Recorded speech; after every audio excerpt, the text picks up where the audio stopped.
Evening. Are we all right? So we got no Stingray fans in that. I'm gutted. I was half expecting that to be that music and then somebody goes Stingray. Certainly from 1, 2, 3, 4. No, 5, 6.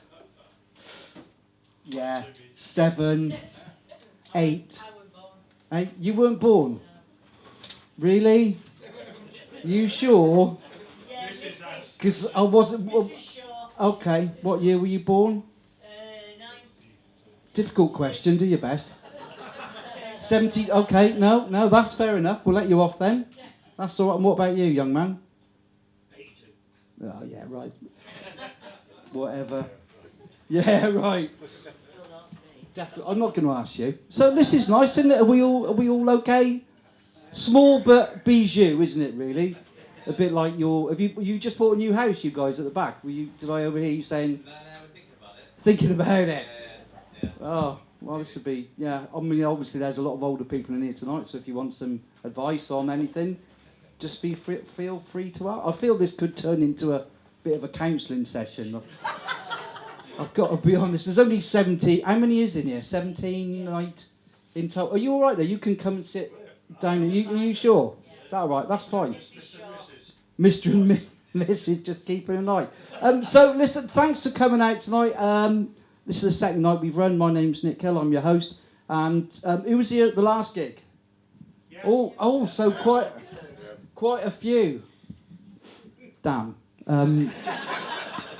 Because I haven't really written anything. No, I have.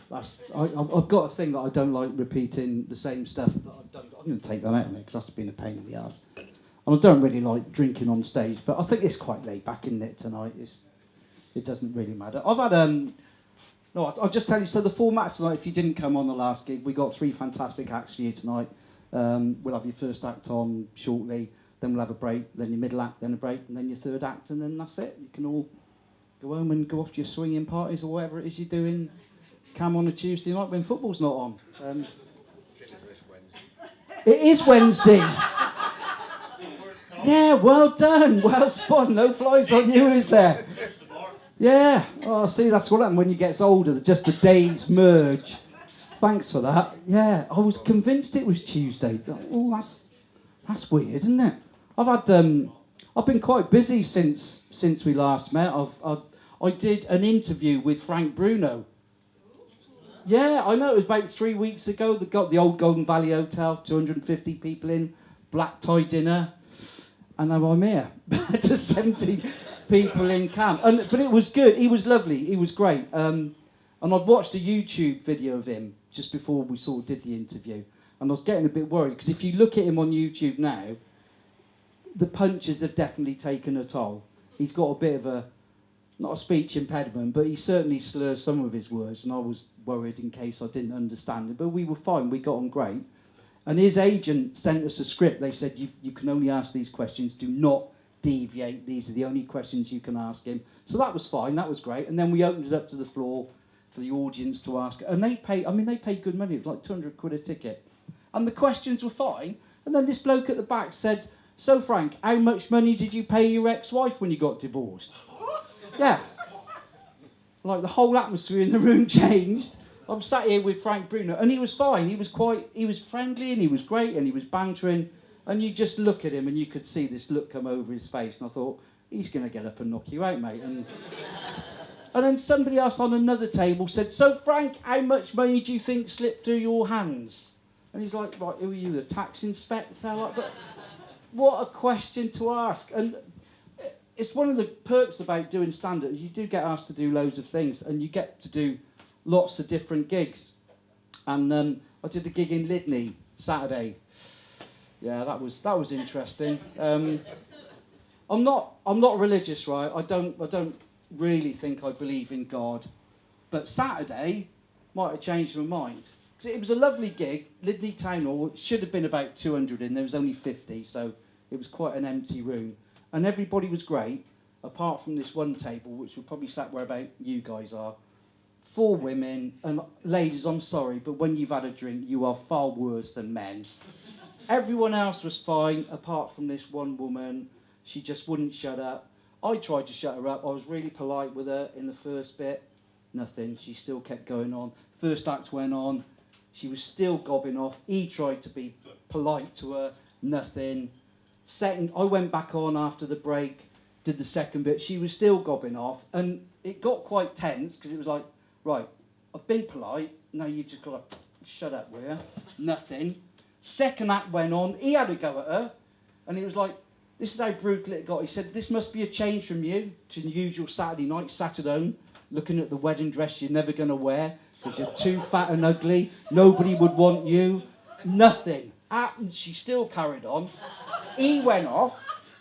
I was just about to go back on for the third bit, and I got a phone call from him because he was leaving afterwards. He said, you know that gobby woman? Yeah.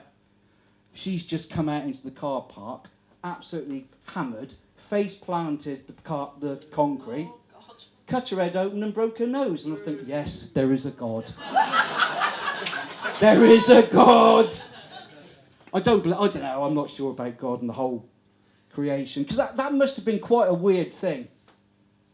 Because whoever put that tender out, somebody must have put it out. I mean, this just didn't happen. Somebody must have put a tender out and said, we want the world created, just threw it out there, like, and probably if God was been an Englishman, right, I think what his response would have been, right, I've got the contract here, tender, well we could do it for 10 million, 7 days, no, it won't be in 7 days, mate, no, probably 7 years, because of course, material shortage, there's no staff around now, because you all voted to send them back. I think if God had been Irish, he'd have probably put in a tender in. Well, let's say, think we could probably do that. Like, we could, how much are the English going to do? 10 million. Right, we'll do it for 5 million. Might get it done in 7 years, but it could be 3.5 years either way. But don't worry, we'll throw in some tarmac, right? I don't think there would be an Irish God. I don't think there would be an Irish God. The only God there is that would have got the world created had to be Polish. No doubt about it, wouldn't it? Can you imagine that? 7 days, yes, no problem, we will do that. Right, I've got a feeling that's a bit of new material, so that is going to stay in. But it did get me thinking about, the whole virgin birth and all that, and Mary and Joseph. I mean, I don't know. It just, when you break it down and you think about it, I don't know. I just struggle with it. Can you imagine that conversation? Right, Joseph comes home. You all right, Mary? Yeah, I'm all, yeah, not too bad, thanks, love. Yeah, you all right? Rushed off my feet today. Well, what's that? Oh, I've had an order in for a table and chairs. He wants it done in 7 days. He's got no chance. Yeah, be surprised what you can do in 7 days. Anyway, sit down. I've made you a nice meal. Cup of tea? Yeah. What's going on? Well, I've got something to tell you. What is it? I'm pregnant. Oh, fantastic. That's what I wanted. Oh, always wanted a son. Yeah, it's not yours. What do you mean it's not mine? It's not yours, is it? Well, whose is it? Is it my brother? Has he been round you? Has he been having a go at you? No, it's not your brother, no. Is it that tax collector? Has he been... Because he's always round here collecting... No, it's not the tax collector. Better not be that dirty Abdul, the bloody rug salesman. Is it him? No, it's not him. It's actually going to be the Son of God. The what? Yeah, the Son of God. Well, how do you know that? Well, an angel told me. Have you been on that fucking weed again? I mean, that's what I reckon would have happened. Again, that's a new bit of material for Christmas, which I'd specially written. I'm not a big Christmas fan. Are we Christmas fans in? Yeah. Oh, what are you? No. I mean, I can see you're not, Hazel, by... Well, come on, you haven't gone over the top with this, have you, really? Is this it, Gray? Have you made her decorate the pub? Another week to go. Ooh, it's going to be like Santa's Grotto next week, isn't it? Next Tuesday, when we come back. Carol singers, they're the ones I can't stand. I've got to be honest, I'm not a big fan of carol singers. And I mean, proper carol singers, all right. The ones that know what they're doing. But like last night, knock on the door, open the door, some kids there. Can we sing you a carol? Yeah, sing us a carol if you like.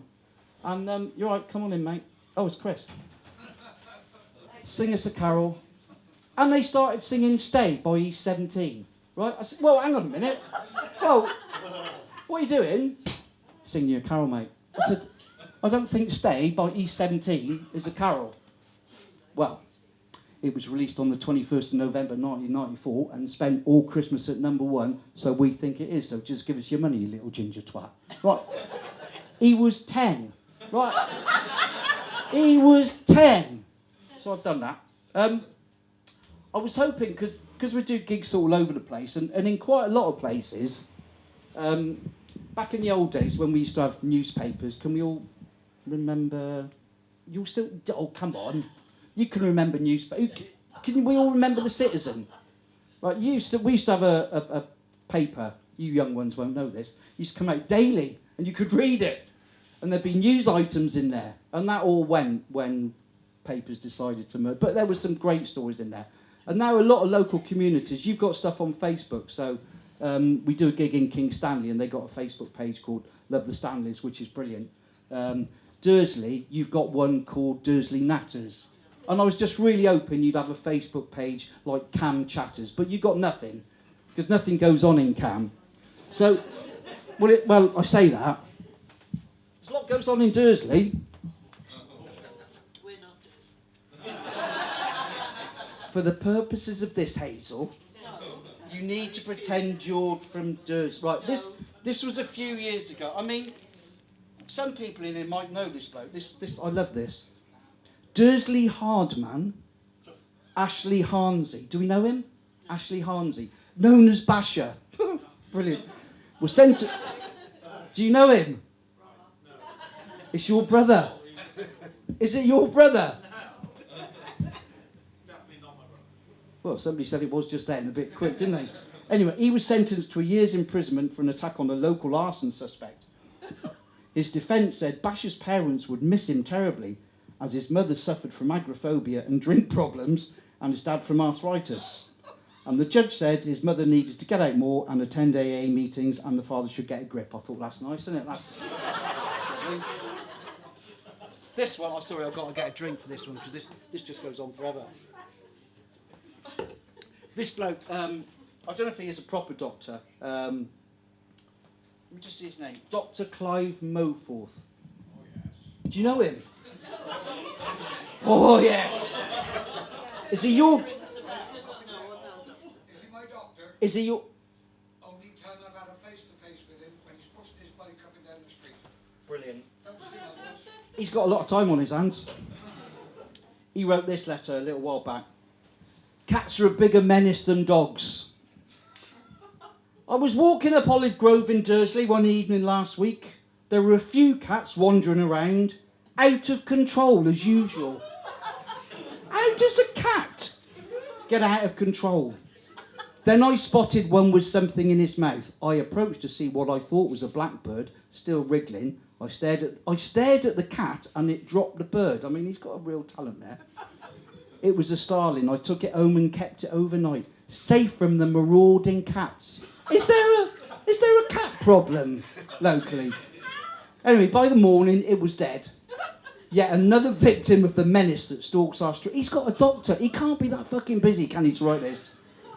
Nationally, cats are allowed to torture and kill millions of birds. In our district, the council are keen to introduce bylaws to control dogs, but cats, which cause much greater harm... Now, I'm not sure, but I think if you had a choice of being attacked by a rabid dog or a cat, I know which one I'd have.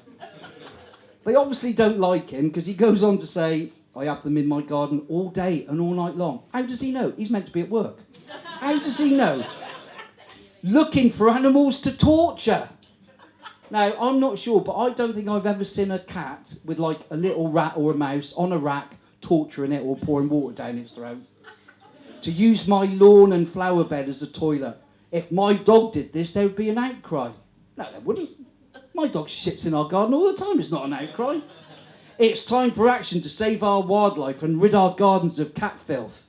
Dr. Clive Moforth, Dursley. And I thought, well, he's obviously quite het up. So I wrote back to the paper. Dear Sir, after reading the article regarding cats, I've got to take these glasses off, getting old, and their menace to local wildlife, I was particularly disturbed to be labelled a selfish, irresponsible and antisocial eco-terrorist. I've decided to take immediate action as clearly Clive has highlighted a potential threat, and they published this, to wildlife worldwide. And as such, cat owners must, in his words, accept responsibility for killings. In my neighbourhood, there are at least, within 10 houses, 5 cats all living in close proximity. I've called a meeting, and we have, as a group, agreed that these feline animals need counselling to show them the error of their ways. We've automatically grounded them all for a week, something we feel confident will happen, as we've been quite concise in the consequences of them leaving the house at any time during this grounding. We have been slightly surprised, however, that the cats showed little interest when we were advising them of our actions and merely wandered to their food bowls with tails in the air purring. For my own cat, I've purchased several DVDs showing birds and mice in their natural habitat, and I've requested that she writes a dissertation containing no less than 10,000 words with the title, "How Can We All Live in Peace?" as the main subject. I have to say I'm not convinced that mine or any other cat will take any notice of our instructions because, funny enough, they are animals and, as is their nature, have minds of their own, and as such, a part of nature as the urban fox, badger, rat, all of which hunt and kill, sometimes for food, sometimes for sport. There will be Clive's obvious obsession and hatred. Oh no, where will Clive's obvious obsession and hatred for cats stop? He wrote a similar article some time back to no avail. Will the lions of Africa feel safe? Will they be allowed to hunt, or will restrictions be placed on them? God forbid cats start developing a drug problem, because once they've started taking meow meow, who knows where it'll end up. And they published that. I was really pleased with that. And then I was desperate searching through Facebook to find, please God, let there be something interesting happening in Cam. Right, should I tell you all I found? This was in Facebook. This was on your sort of Dursley Natters this week from, I don't know, about, is Martin Bishop. Does anybody know Martin Bishop? We all know me. Oh, right, okay. This might make a bit of sense to you then. Martin obviously wasn't having a good day because he put, was there horses in Camai Street yesterday? I need to settle an argument out. Thanks in advance. What the hell's that about? Do you have horses running up and down, roaming? No. We did, yeah, because the street was closed because we had the switch on and there was horses. Right. So perhaps he was just thought he was seeing things. Do you think that's what it would have been? Probably. Yeah, bless it. Oh, I wish he'd been in. Hey, Mark Hughes was scared. Do we know Mark Hughes? Yeah, we all know. He's got must have a bit of a stutter when he typed this, because he put how can I say, for fucking hell. FFCU, for fucking hell. That was the loudest crack of thunder I've ever heard. 3 exclamation marks. Obviously a quiet day in the Hughes household as well. And on the same breath, Mimi Hobden, do we know Mimi? She put, anyone else's modem blew up when the lightning struck earlier. Apart from Mia Rugman, of course. I don't know what Mia's got, a special thing. Edit, does anyone have a spare BT modem I can borrow? And then finally, Janet Frankham. Do we know Janet? I get a feeling she might be quite a large lady, I'm not sure. Just to say a big thank you to the 4 people who helped me up and picked up my shopping when I tripped on the concrete in Sainsbury's. Now, I think I nearly replied to Janet to say, if it took 4 people to pick you up, perhaps you better not be buying so much food, Janet. But I didn't. But my favourite one of the week came from, this was in Dursley. So Michael Popham. Does anybody know Michael? No, he's probably just... He hasn't got much time on his hands because he wrote this at 7:23 in the morning. Yesterday, I went to a Dursley cafe. I waited 15 minutes until we got our coffees and 30 minutes till we got our food. The man behind the counter asked when we went to pay the bill if everything was all right. So I explained that me, extraordinary weight, was not all right, but the food was okay. In response, he offered no apology, but said they were very, very busy, and then proceeded to try and overcharge us for 2 breakfasts. I hope the newly opened cafe can employ some professionals to help get their business off the ground, especially as their breakfasts are so overpriced considering the poor quality of the food. Furthermore, the kitchen was not busy. There were only 3 tables waiting on food. It does not take 30 minutes to get 7 breakfasts out. He had 281 comments back, which was brilliant. Rachel James said, well, you said the food was all right, and then you complained it was poor quality. Make your mind up. Mike Chappell said, as one of the admin